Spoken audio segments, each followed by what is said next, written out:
For more on the story, we are so pleased to be joined now by John Zogby, senior analyst at Zogby Analytics, and we should note that John is also the co-author of First Global's Understanding, Managing, and Unleashing Our Millennial Generation. And there's the cover of that book, and you saw the smiling visage of our friend John Zogby right in the center of the screen, alongside Liz Peek, who'll be involved in this conversation. John, you, in your latest analysis of the week that was for the president, took strong exception to what Rudy had to say. You want to detail that for us? I do. You know, this is a trying time, particularly with the crisis with ISIL and in the Middle East. It's a time for discourse. We need to be asking some very good, some very tough questions about the possibility of war, about polls showing Americans tipping, towards considering troops on the ground, those sorts of things. And we need Americans to rally, one side or the other, but honest and honorable discourse. And charges of lack of patriotism, disgusting is the word that I used, particularly from someone who, I will admit, Rudy was a client of mine. He is a hero in terms of his behavior as after 9/11. Very unbecoming comments from Rudy Giuliani.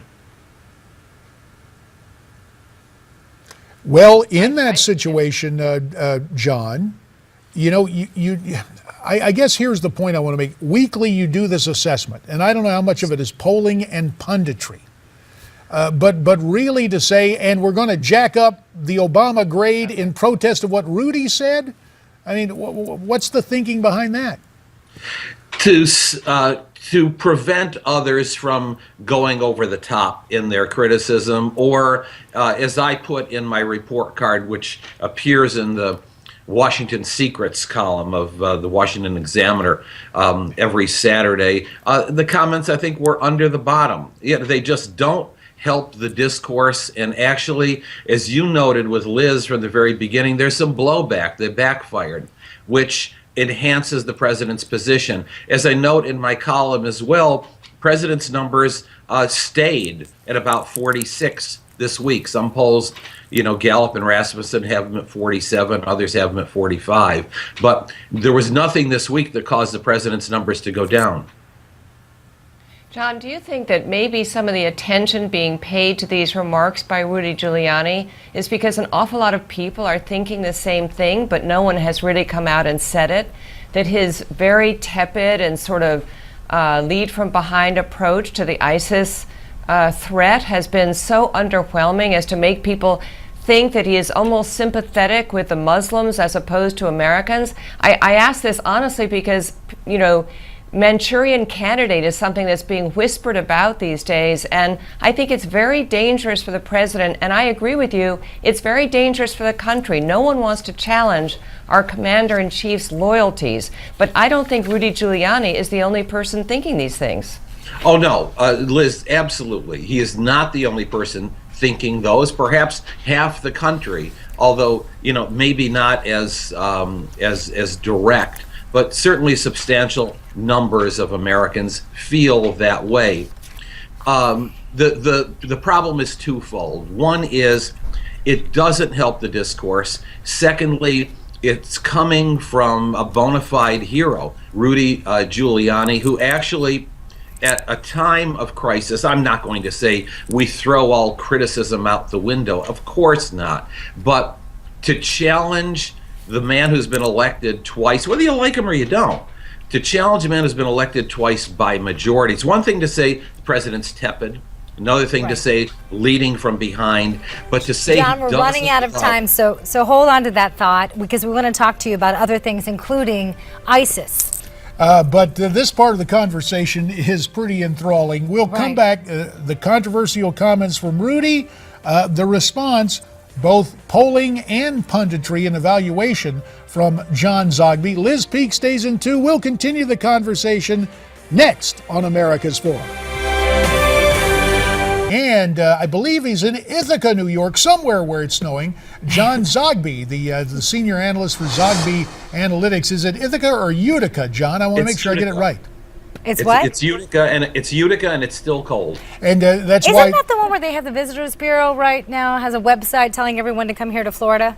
something like That's, it's I think it is. unfortunately, that's Ithaca. Yeah. well, while it's been cold everywhere on the East Coast, comments from Rudy Giuliani and comments from the president have heated things up at this White House summit, Miranda. They certainly have. So you described Giuliani's comments as disgusting, but how would you describe the president's comments at this recent extremism summit, the way he's kind of been describing it?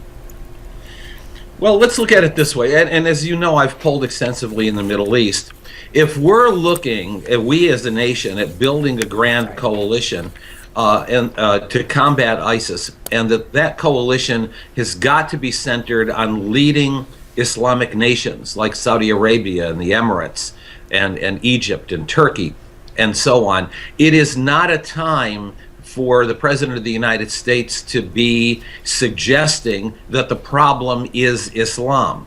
Or that the problem is rooted in religion. I mean, most reasonable people understand that this is a band of thugs, criminals, psychotics, who are utilizing some form of demented form of Islamic language to justify their psychoses.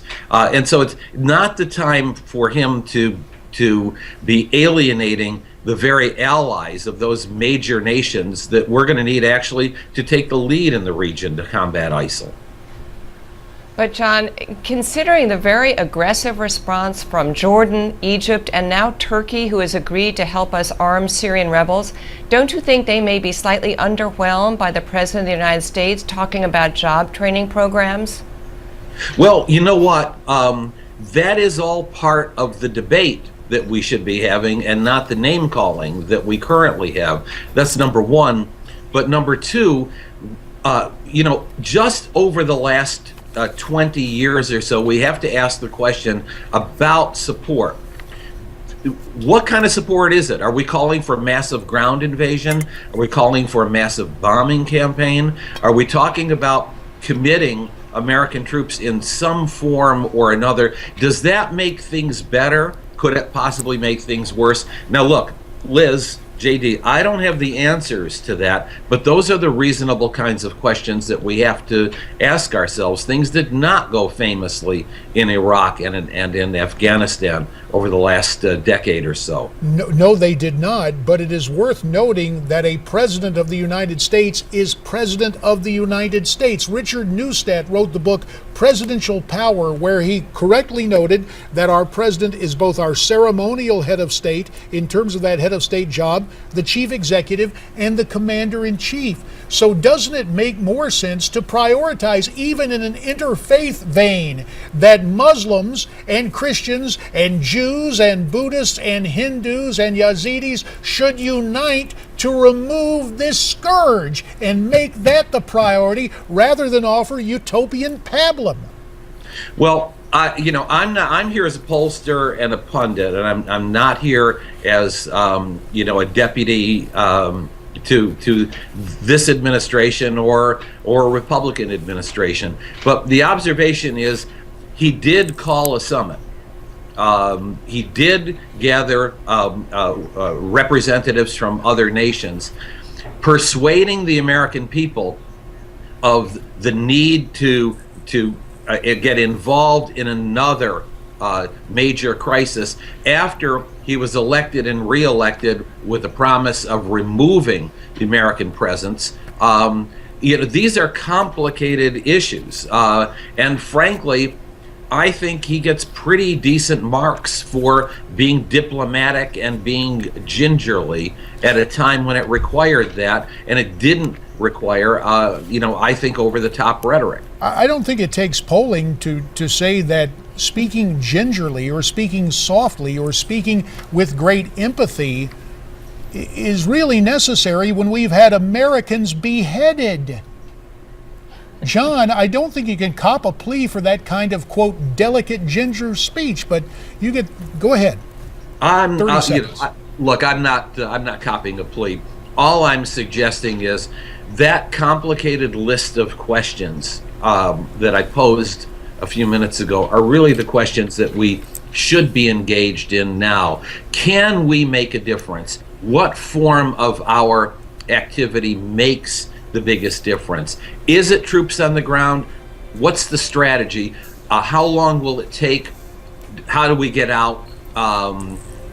Do we make it better, or do we potentially make it worse?